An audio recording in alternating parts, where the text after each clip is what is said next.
Funding for This Is Nashville comes from you, our listeners, and Music City Prep Clinic, Nashville-based provider for PrEP and offering comprehensive sexual health services in an environment designed to be safe, professional, and shame-free. Learn more at musiccityprep.org. I'm Khalil Ekalona, and this is Nashville. Nashville has quite the selection of places to go for a night out on the town and fancy craft cocktails. But the dive bar offers something a little bit different. They're dimly lit, super relaxed, and offer cheap drinks. These are places where the regulars hang out, and the bartender knows your order before the door closes behind you. Later this hour, we'll explore the status of Nashville's dive bar scene as our city continues to change. But first, it's time for At Us. Each week, we take time to read the comments so you don't have to. Yes, I'm encouraging you to literally at us on Twitter at This Is Nashville and on Instagram at ThisIsNashville_WPLN. Joining me now with a look back at the past week is our digital lead, Anna Gallegos-Cannon. Hey, Anna. Hey, Khalil. Happy Friday. Happy Friday to you. Okay, so last week, we had an episode addressing listener concerns about disability benefits in Tennessee. After that show, we got some feedback that our guests didn't exactly answer their questions. That's right.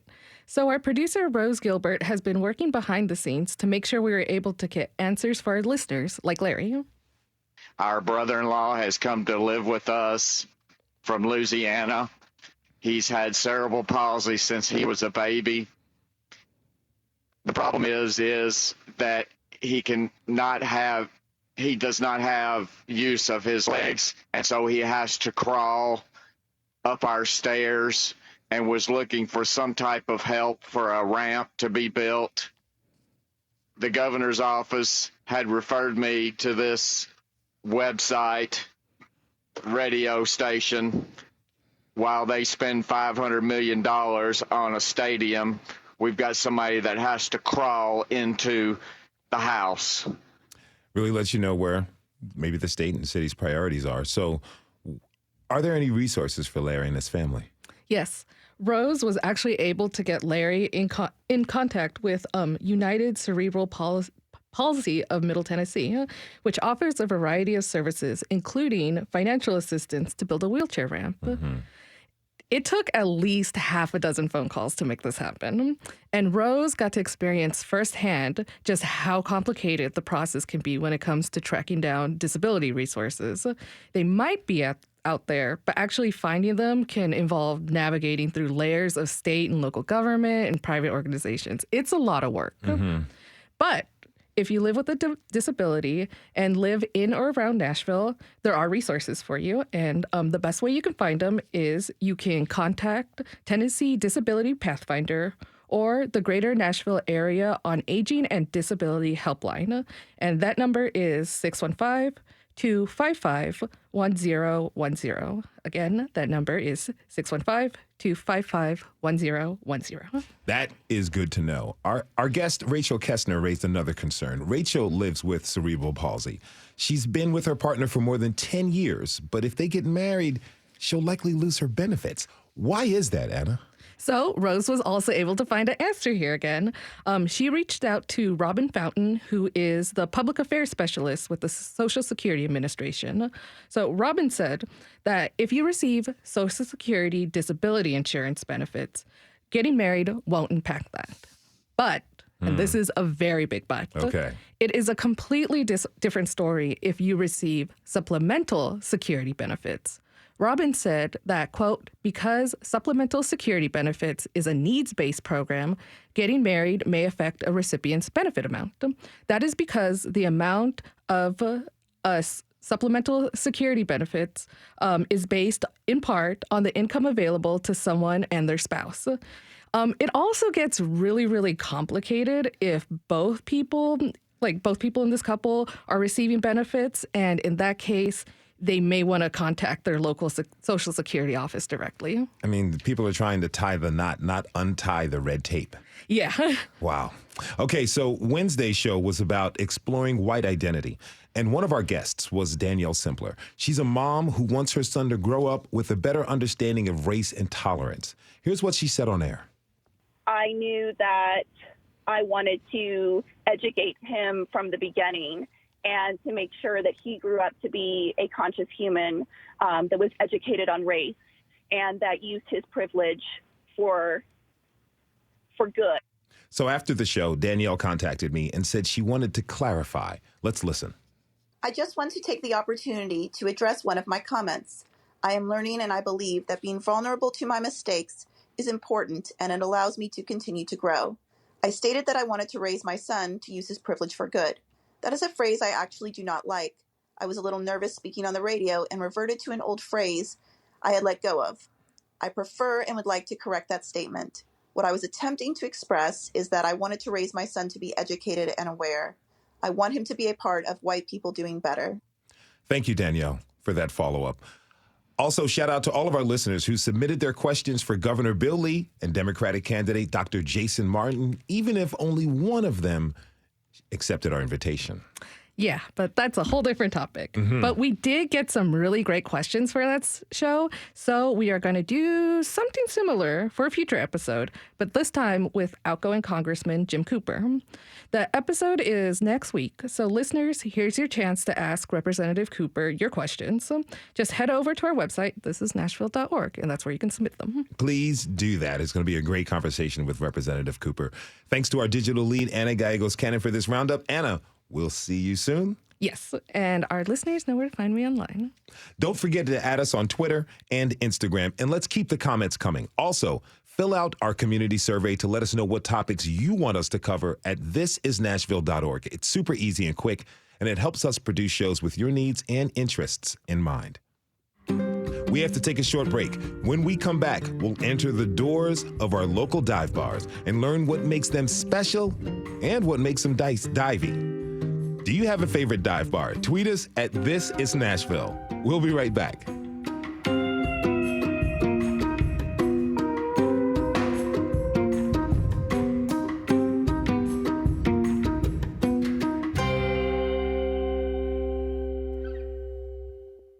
Funding for This Is Nashville comes from you, our listeners, and Music City Prep Clinic, Nashville-based provider for PrEP and offering comprehensive sexual health services in an environment designed to be safe, professional, and shame-free. Learn more at musiccityprep.org. I'm Khalil A. Colonna, and this is Nashville. When I was young, living in Owings Mills, Maryland, there was a bar close to my neighborhood. It was called the 5 Mile House. Now, when I was in high school, I would walk by the 5 Mile House and think to myself, I'm going to go there when I turn 21, just to see what it's about. After I turned 21, I went in. It had a pool table, dartboards, and was super smoky. I liked it. The bartender looked me up and down as she checked out my ID, finishing her cigarette, and said, "What do y'all have, hon?" I was stunned and asked for the first thing that came to mind. "A martini?" I said shyly. The entire bar laughed. "This ain't that kind of place," said the owner of one of the Harley-Davidsons parked outside. Showing loving sympathy for wet behind the ears Khalil, this woman said, "How about a rum and coke?" That was my introduction to dive bars, and I've loved them since that November night in 1994. Our city has some classic dive bars, places where the regulars take you in and fiercely protect the energy and integrity of the place. Because for them, it is home. What makes dive bars unique? What are some of Nashville's truest dive bars? My next guests know all about it because they serve the drinks at some of the well-known Nashville dive bars. DeMarko Smith is a bartender at Trax, and Tara Orr tends bar at D's, Lucky's 3-Star, Arnold's, the 5-Spot, and sometimes at the Basement East. DeMarko, Tara, thanks for being here, and welcome to This Is Nashville. Thank you. Thank you for having us. Great to have you. Okay, I got to start off with high praise for you, Tara. I mean, you work at 5 bars. As a former bartender, I have to give you props. How do you do it? It started as a COVID thing because we wanted to keep the bars open, especially the live music venues, and they didn't really have room to fully staff, but they needed people on a pickup basis. So it started like that, and then I just kind of went with it. It keeps things fun, and my week changes every week. And when do you sleep? Not nearly enough. Okay. So tell me, why do you like working at dive bars? For me, I feel like the story that you just told.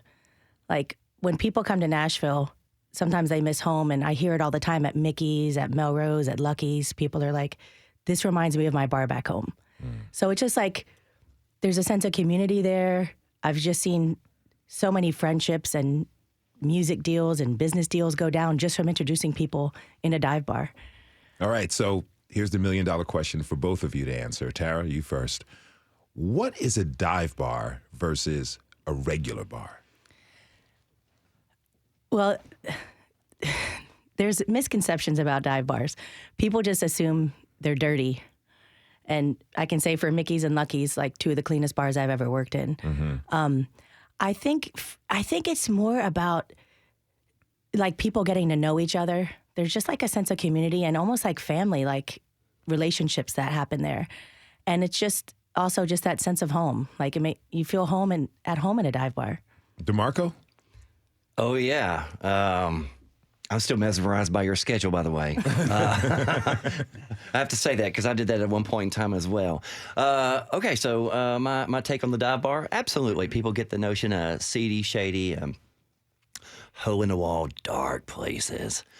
But actually, you know what? That word community, that's what they are, full of community. But I think the really good thing is that in the dive bars, you get a good mix of all your locals, the local who knows where to go for a good time, the Cheers bar, the neighborhood bar, where everybody knows your name. Not only do you get that experience, but those who are not local, who get curious and go out of their way to figure out where these hidden gems are, they show up and they have a great time. They're the most common thing I hear from people who show up to these bars are, my goodness, y'all make me feel like I'm at home.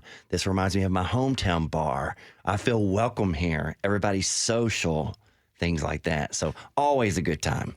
How long have you been at Trax? On and off for 18 years. Wow. 18 years. Yes, I'm the most fired employee there. Absolutely. How many times? I believe I stopped counting at about 15 or 16. Okay. So tell me, what role do dive bars, what role do they play here in Nashville? They actually play a really huge role as far as like, especially like the local and the economy, by the way. You know, those who are, you know, just Nashvillians or local. I mean, it's. Don't get me wrong. It's a good time to go down to the touristy area and have a wonderful time down there. I send a lot of people down there. I go there myself to you know give the tourist a tour. But I also make sure that they know where these hidden gems are. So it's really a good sense of community that's just woven into the history of dive bars in Nashville. Tara, same question to you. What role do dive bars play in Nashville? I think they just really bring people together. I feel like some of the people that are here today, I met working at Mickey's, and I consider them some of my closest friends. And it all just started from being in Mickey's.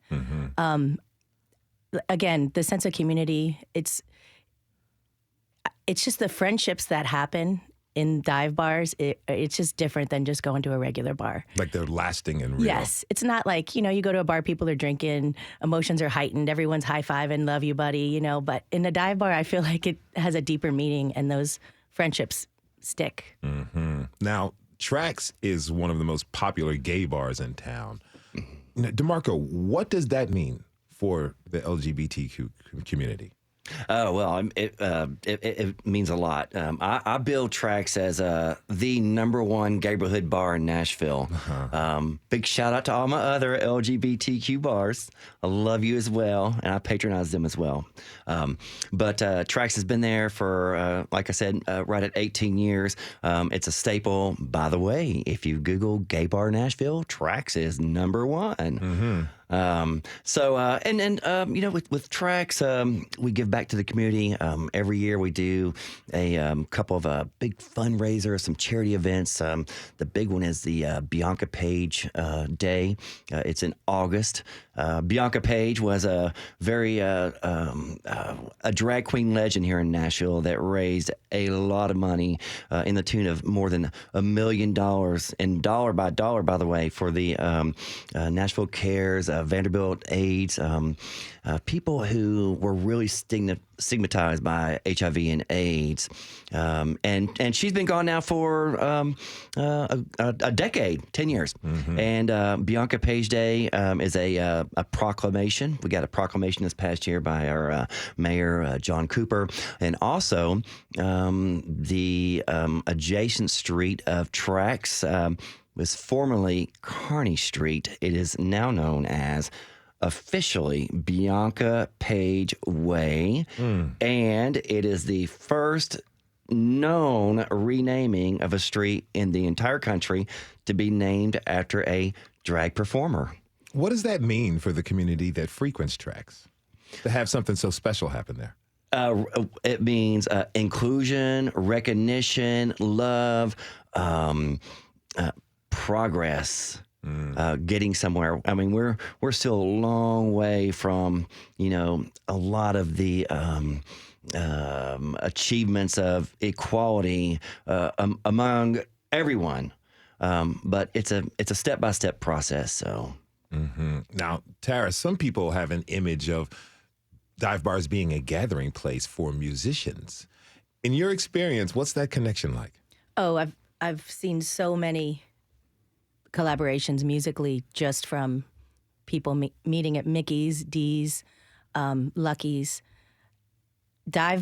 Musicians gravitate. Obviously, D's is a live music venue as well, but musicians gravitate towards dive bars. They want to talk. They're talking business, and for Nashville, it's really cool because some of the songs that you'll hear on the radio, like I know exactly how it came about. Just happen to be there and witness it. It's a beautiful thing. Now, we mentioned before you work at a long list of bars. You're a superhero. But, you've seen the city's bar scene change a lot as the city has been growing. How have the dive bars in this town changed over the years? I think the dive bars are flourishing. When I've been here almost 25 years now, and when I moved here, you would never go to Broadway. Like 2nd Avenue was the spot. Mm-hmm. And so much so that they had to do a no cruising ordinance because the young ones that weren't quite old enough to go in yet would just circle around just to hear the music, just to see everything going on. Will Hogue is one of my favorite local artists. He's born and raised here, and he wrote a song that Eli Young Band made famous, Even If It Breaks Your Heart. And he says in it, downtown is where I used to wander, old enough to get there, but too young to go inside. And I was here for that when all they would just ride around in circles trying to meet people, So with the live music scene, it's awesome and it's amazing. It's Nashville. But the dive bars are where when people want to be out of that a little bit. They don't, like Mickey's only has a jukebox. D's is obviously really good jukebox. Really good jukebox. D's has a great jukebox too, and obviously we have live music there. But sometimes people just want to go to Lucky's. There's no jukebox. We just play music, volume depending on the crowd, and for people to just talk and when you kind of want to just have a conversation where you're not getting interrupted or you're not screaming at each other when you're sitting next to each other. DeMarko, tell me, how has the scene at Trax changed over the years? Oh, tremendously. Let's see here. I've been there long enough for at least 20 coats of paint, lots of carpet changes, some tables and chairs got tossed out and replaced. But as far as the crowd goes, I'm gonna tell you the most significant change that I've seen, and I believe that Terry Care can relate to this right here. COVID actually changed a lot of things. Absolutely. Pre-COVID, we've always had a steady crowd at Trax. But when COVID happened, we were one of the first very few bars and dive bars that were reopening with a lot of stringent protocol, and as was D's. As a matter of fact, I did a joint news feature, and D's was one of those across town bars, and then Trax was the other bar that we did an interview on how we're reopening. So let me tell you this right here. When we did reopen, we saw an influx, and it still continues. It's crazy, blows my mind, of a lot of the younger crowd, barely, they're just 21, 22. And then also people who were accustomed to going to other mainstream bars, and for whatever reason, they didn't want to travel that far, or maybe some COVID restrictions. And so they decided to try out our local dives, and they keep coming back. And they bring more people with them, and more people, and it is extremely. It's just gotten a lot busier. I completely agree with you on the age thing too. Mm-hmm. Yeah, and that's another thing about a dive bar. Like, there'll be a married couple in their 60s playing pool with these little young 22-year-olds. That's their favorite local, and it's the couple's favorite local too. Mm-hmm. If you're just tuning in, this is Nashville, and I'm your host, Khalil Ekalona. We're talking this hour about dive bars with bartenders DeMarko Smith and Tara Orr. Now, Tara, what is it about the regulars that make a dive bar what it is? Oh, the regulars make it. Between just making your day, like the person sitting in my right, I could go into Mickey's and maybe not be having the best day, and Kevin would walk in, and it already changed my mood. So happy to see him. Obviously, there's a monetary thing there too, right? Because your regulars usually make your day. But it's just like I said, when you have regulars that become friends, like I left Mickey's a few years ago. I'm still friends with Kevin. Still talk to him. We still text. It's just there's a bond there with the regulars that you see. You don't only know their name and what they drink. You know what they do for a living. Kevin's a really talented artist. I've seen his work. So it's just building those relationships, and then they really do become deep friendships. Well, I'm going to introduce Kevin to the world. Kevin is an artist and a regular at Mickey's Tavern in East Nashville. Kevin Menck, welcome to This is Nashville. Thank you. Good to be here. I'm glad to have you. A little bit of transparency. I frequent Mickey's, and so I know Kevin, and this is really exciting to have you on the show. Thank you. Tell me, how did you become a regular at Mickey's? 10 years ago, I got divorced, and my kids went to college in New England. They took off, and I was just kind of floating around in East Nashville trying to find an anchor somewhere. And I wound up going in Mickey's about 8 years ago, maybe. Mm-hmm. And there was this crew of regulars every day, the staff every day.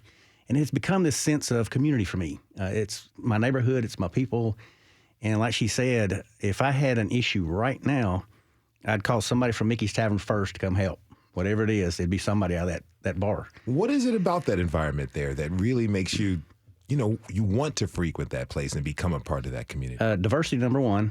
We've got everything at Mickey's, rich, old, gay, straight, black, white, poor, everything. And it's fun to sit down in that mix of people because it's so interesting to sit and talk to these people. And number two, they're a neighborhood. It's the neighborhood. Everybody I sit with typically at Mickey's in the afternoons, they live within 2 or 3 miles of that place. We're all right there in the neighborhood. So when we go grocery shopping, hey, or wherever, you see them in the neighborhood.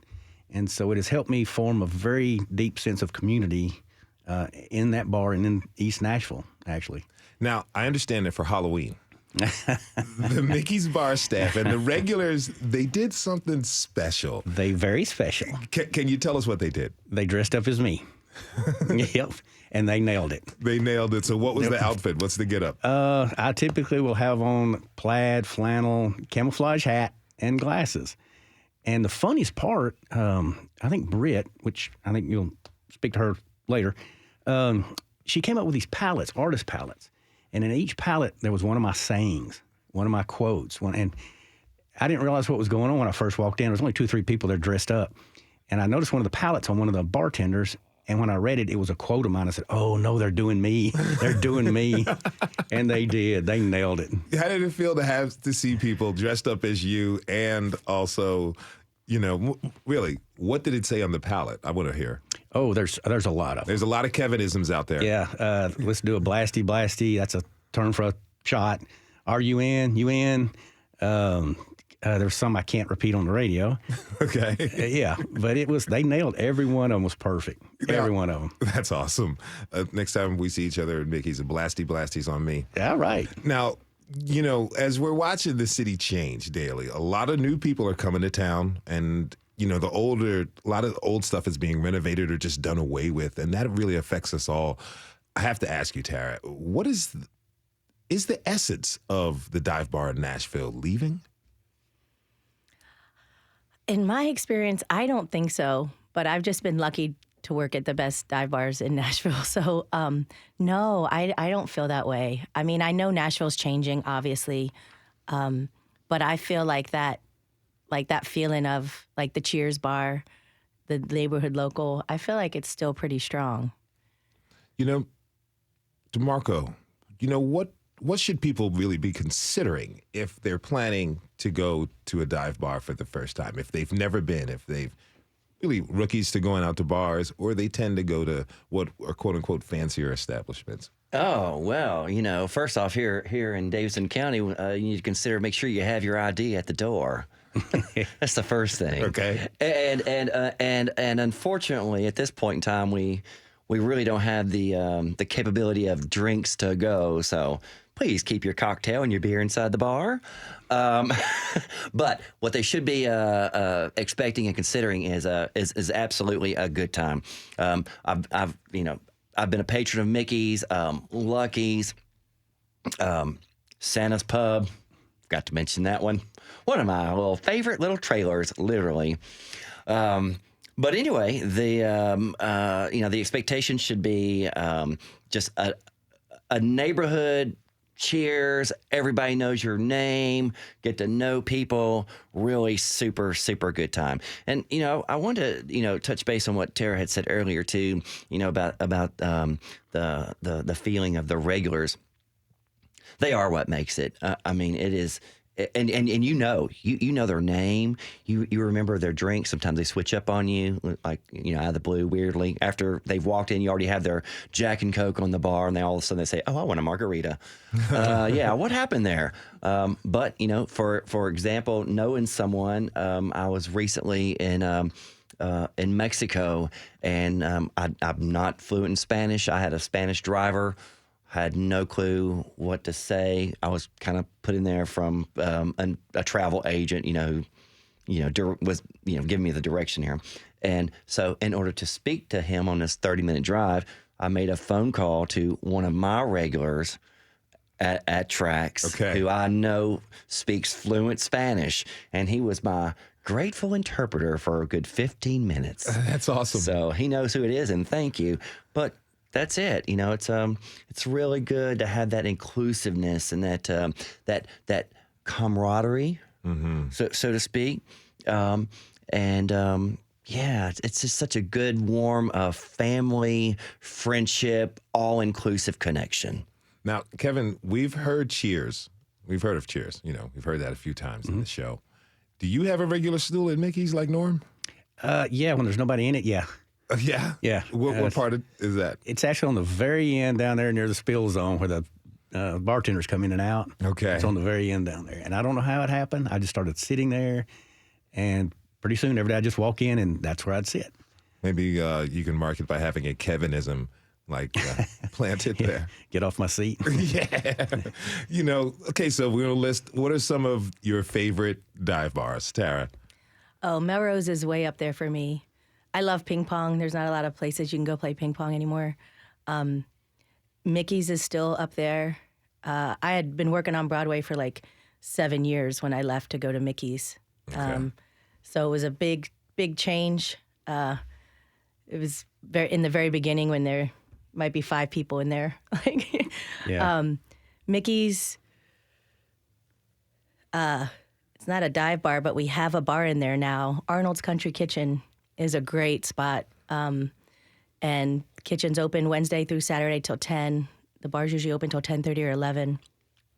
So those are my staples. Lucky's, Mickey's, Melrose, Arnold's those are my staples. DeMarko? Wow. No wonder I see you everywhere. We hang at the same places. And by the way, Lucky's new kid on the block around the corner from Trax. Love that bar. And that crew has done an amazing job with re-outfitting that building there. So absolutely. Obviously, I'm going to be biased about Trax. One of my other little favorite in the LGBTQ community, of course, my girls over at the Lipstick Lounge over on that east side, 14th and Woodland. Love you, ladies. Absolutely. That's awesome. I was grateful enough or lucky enough to be working over there years back, just for a little bit, and had a great time. Santa's Pub, Mickey's. It's a long list of places. Let's talk about let's mention Fran's. Okay. Yep. And if you're lucky, when you walk in, Fran might be behind the bar. Okay. Take that shot, everybody. Now, Kevin, if someone were to come into Mickey's and they see you're in your spot, what drink should they order? Oh, just keep it, like you said earlier, when you went in that first dive bar and you ordered the martini, just look around Mickey's and figure out where you're at and try not to get too fancy with what you're about to order. But yeah, go-to for me, Miller Lite and tequila. Miller Lite and a tequila. That's it. That is Mickey's regular Kevin Menck. He was joined by the hardest working bartender in the city, Tara Orr, and DeMarko Smith, bartender at Trax. I want to thank you all for being here today. Really appreciate it. Thank you. Thank It's you fun. very much. Thank Appreciate you for having us. We have to take a short break. When we come back, we'll learn more about the soul of dive bars and what they bring to the table for the community. What's your favorite dive bar moment? We'd love to hear it. Tweet us at This Is Nashville, but do us a favor and keep it clean, okay? We'll be right back.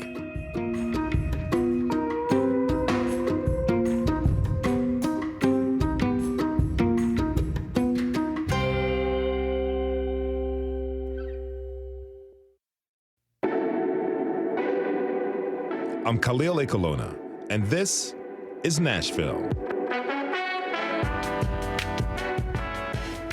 We've been talking about the dive bar scene in our city. Now that we have an understanding of what a dive bar is, now let's take a look at what the dive bar does for the communities they serve.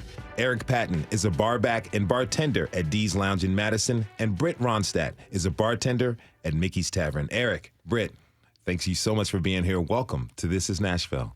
Thank you for having us. Now, I'm a sucker for origin stories. Britt, I understand that you first started working in bars downtown, right? That's correct.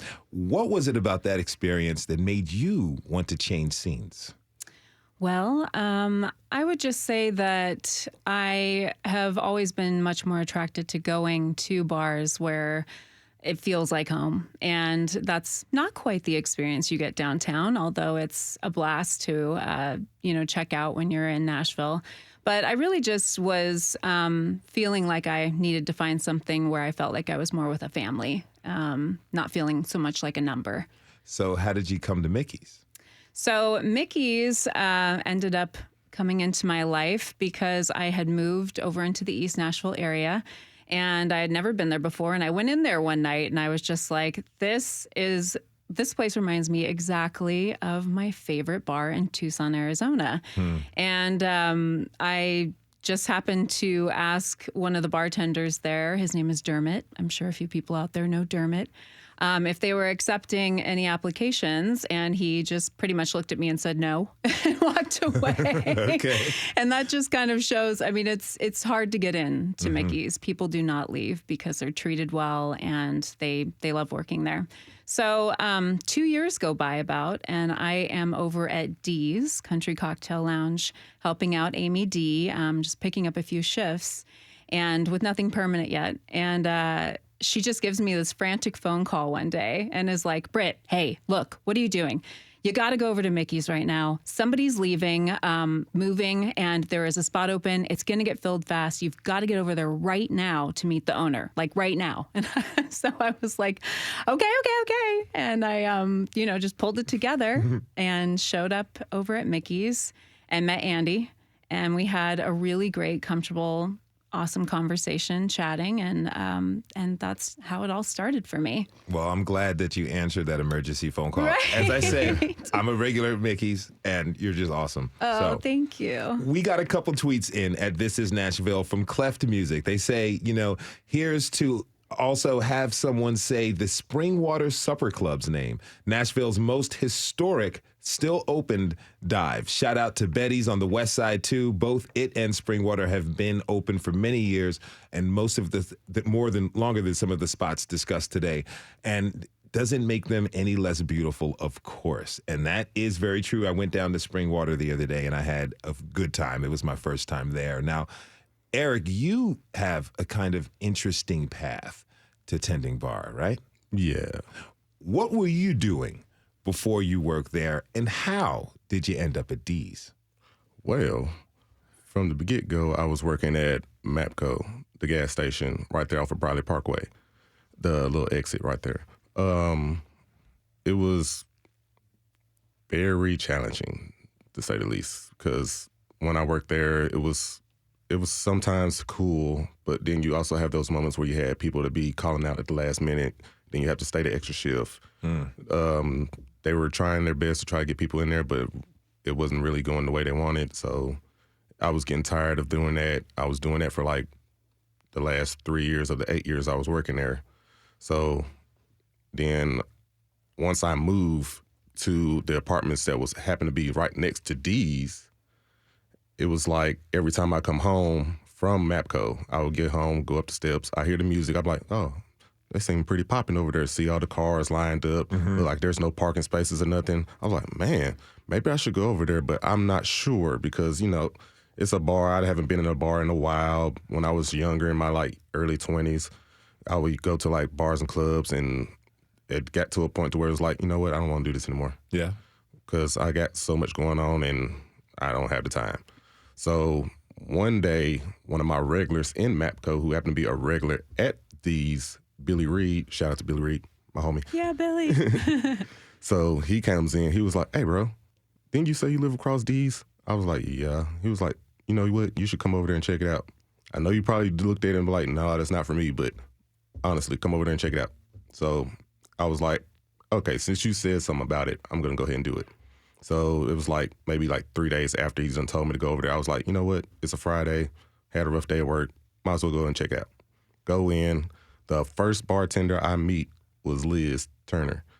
Shout out to Liz, because she was the one who actually talked to Amy D to be like, hey, he would be a perfect fit, because I would go in there, tell him my issues. She would, give me some good advice and, just chat and make me feel comfortable there, because I never really went into a dive bar before. Okay. When I went into it, I felt welcome automatic, because everybody was like, hey, how you doing? This first time here? Like, yeah, it is. Like, I'm amazed, because normally when you walk into a bar, most people don't really talk to you.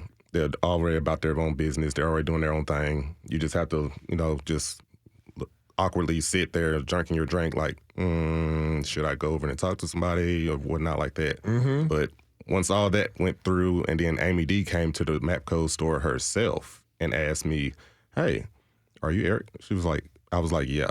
She was like, well, I heard that you're having trouble working here. Would you like to give D's Lounge a chance? Be a barback. Okay. And I was like, I never really worked at a bar before. She was like, that's fine. We'll train you. I was like, oh, okay, cool. Sure, I'll give it a try. And like that next time, I actually had a day off from my MAPCO job, or at least got off early, went in there, trained for like a few hours. It was pretty cool. I'm not gonna lie, I had a good trainer, Brian Sullivan, who actually trained me as the barback duties, who got me getting to do and know everything I need to know. And from then on, it was like, yeah, I like this job. I actually feel appreciated and everything, so I might as well keep it. And you've been doing it ever since. And been doing it ever since. Now, as someone who's lived across the street from the bar that I worked at, I can truly say that it's both a blessing and a curse to be so close. It's really hard not to be in the building every day, you know what I'm saying? So, even if it's your day off, how do you balance your time when you're not on the clock so you don't find yourself at D's all the time? Well, see, I do basically, like, once I get off from work, I kind of unwind, just relax. I do play video games or whatnot all the time when I have a chance to play it. But I just basically just try to relax. And then, like, if I have, like, a feeling like, you know what, I just want to go and have a drink, talk to some people. Normally it'd be mainly regulars who would come in and be like, hey, are you working today or are you off? Tell them I'm off. They was like, oh, cool, let me buy you a shot. I'm like, oh, okay. Yeah. Okay. And even when I'm working, they'll be like, let me buy you a shot. But, you know, when you work, you got to be like, you know, maybe later on in the night, you know, I just got here, don't want to rush it and, you know, want to step too fast. But I would kind of keep it balanced because I don't really go out as much as I would back when I was younger. Mm-hmm. But, like, even when I do go out, it'd be like maybe twice on my off day. Okay. Just like off day here, go to the bar. Then, like, 2 days later, another off day. Okay, go hang out at the bar a little bit. If you're just tuning in, this is Nashville, and I'm your host, Khalil Ekalona. We're talking this hour about the community that is at the heart of our neighborhood dive bars. Now, you know, working at a dive bar can create special connections with the community. People support each other and help out in times of need. Now, Britt, I understand that the Mickey's community really came through to your side when you suffered a tragedy. If you're comfortable telling us, what did they do for you? Well, it's coming up on 4 months since I lost my fiance to suicide. And it's definitely a big deal for me to step up and be here today to be able to talk about it. But I think it's important. I appreciate you doing this. Thank you. Yeah, I appreciate being here to do it. I feel like it's part of the healing process. Mm-hmm. But, you know, the night that happened, the owner was who I called. And it was two of my closest friends that I bartend with that came as well to be there with me. Living in Nashville, I am here solo. I don't have any family here. My family is all in Arizona. And through Mickey's, you know, the staff to begin with is my family, is my extended family. And then with that said, all of the regulars that I've become so close with over the past 5 years have been exactly that as well. So I can't even begin to express my gratitude towards everyone that just reached out, even from the very beginning, just sending me people that work in healing, people that work in Reiki and massage, just ways of helping to just calm you in the beginning of going through such a major trauma. And in addition to that, just having the staff be there to take care of my animals, my home, when I needed to leave and be home with my family. And just the outpour of just people constantly saying, look, you don't even have to respond, but I'm here for you. I have resources. Even if you just are reading this right now and it helps in any way, like, I just want you to know that I'm here. And that hugely came from the local community, between Mickey's, all of the friends and family that I have at D's as well. And then just several people, like a lot of different restaurant owners and friends and people in the East Nashville community have, I mean, it really just, it just blows me away, like what I was able to lean on, you know, even though it felt at times like I didn't want to burden anyone else, but they were just like, please, just anything, like, we're here.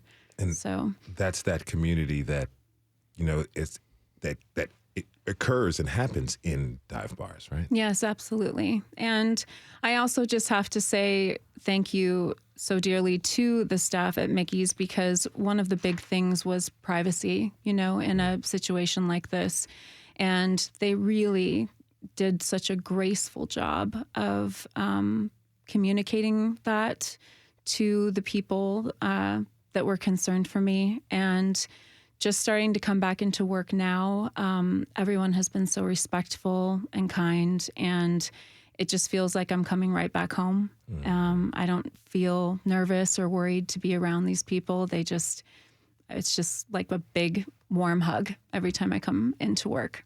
So, you know, Eric, how does what Britt's sharing, how does that resonate with you? It resonates very well because I have went through a few things in life before I even started working at these, and I don't really tell many people about it because it's personal or whatnot. But Like in the beginning of 2018, I lost my mom, like a week after her birthday. So I was struggling trying to work MAPCO and my other job that I had for the mornings, but I was still making it through. It was kind of hard. And then to actually have a job opportunity come my way when I was kind of struggling with a whole lot of stuff. Of course, I had my family and friends there for me, but I didn't want to burden them with the financial stuff or anything like that, because I was born and raised to actually get out there and get it. Like, make sure you have your priorities straight, make sure you get whatever you need to get done. Mm-hmm. And by any means necessary, to where it's not illegal or anything like that. It's just like getting your grind on, making sure you do what you can to make sure you're able to support yourself and get yourself through. I don't really burden my family with anything that unnecessarily. We got to move on, man. Yeah. I really wish we could keep this conversation going. I want to thank you both so much. That's Eric Patton. He's a bartender at Dee's Lounge, and Britt Ronstadt, bartender at Mickey's Tavern. Make sure when you go to see both of them, you say hi and you become a part of the community. Again, thanks so much for both of you being with us today. All right, it's Friday. I have to hop out of the car into the studio with a Middle Tennessean, but since we're talking about dive bars, it's best not to drive in a car when people have been drinking. So instead, I headed to one of my favorite dives. Now, when I was new in town, I saw this ornate mural that caught my eye. It was a painting of a cobra on the side of a building on Gallatin Pike. I knew I had to check the place out, and as soon as I walked in, I felt at home. Yes, I'm talking about the Cobra on the east side. I met up with regulars Armour Ali and Pablo Caceres.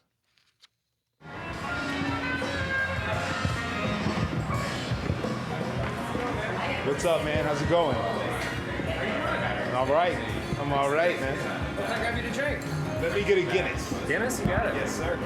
When you walk into the Cobra, you'll notice that it's one of the few smoking bars in town. Ashtrays are on the tables and bar. The pool table is always a main attraction. If you want live music, they have a venue, the Cobra 2, that hosts all sorts of shows. Everything from metal, indie rock, hip hop, dance music, you name it. The place checks every box on the dive bar list. There's places that don't have a soul. And like, if you want to go to a bar like that, don't go to a dive bar, you know? Dive bar is a place where it's supposed to be, it's a little gritty. You know? What is it about that soul that dive bars offer? It's soul. Soul ain't clean. Soul can be bad. Soul can be good. You know, like, it's just like, that's how a dive bar is. It's full of soul, you know? Yeah. So like, yeah, you can go to a bar where everything is bling blow, and that's great, you know? Yeah. Go do that. But this is not that. Armour has been coming to the Cobra for about a decade, and if he's there, chances are good that Pablo is too. Cobra has a special place in my heart. For community, definitely for community. Yeah. Subculture East Nashville community is here.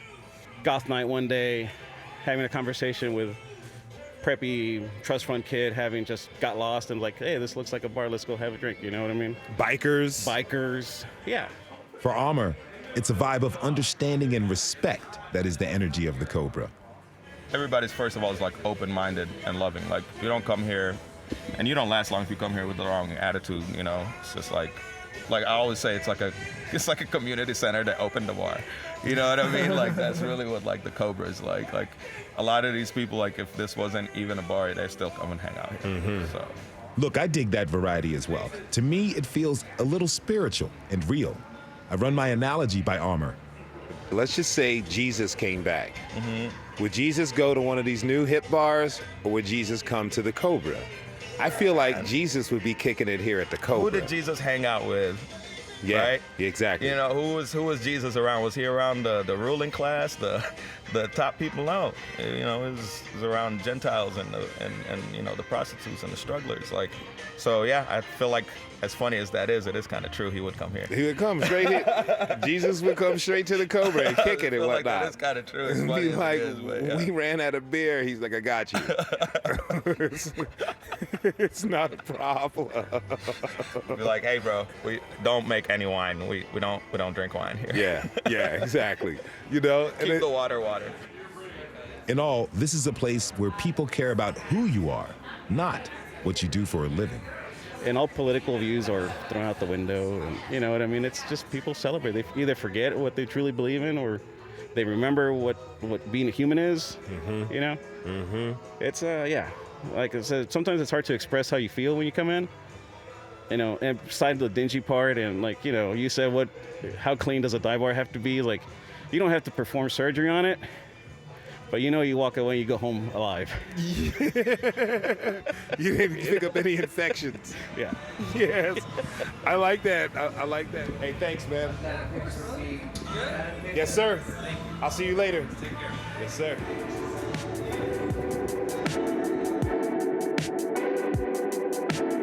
We want to thank everyone who tuned in this hour. On Monday, we'll look at how housing instability affects our city's LGBTQ youth and what's being done to address it. This is Nashville is a production of WPLN News and Nashville Public Radio. Listen back at thisisnashville.org or wherever you get your podcasts. Our producers are Steve Harouche, Rose Gilbert, and Magnolia McKay. Our digital lead is Anna Gallegos-Cannon. Michaela Elias is our technical director. Our executive producer is Andrea Tudhope. Shout out to our intern, Tori Hoover. The masterminds behind our theme music are Laurent and Namir Blade. Special thanks to Andrew and Ann Perot from the Villager Tavern and Andy and Becky Gaines from Mickey's Tavern. The conversation doesn't end here. Tweet us at This Is Nashville. Find us on Instagram and tell us what you want from our show by filling out our quick survey online. This is Nashville. I'm Khalil Ekalona. We'll see you next week, everybody. And be good to each other.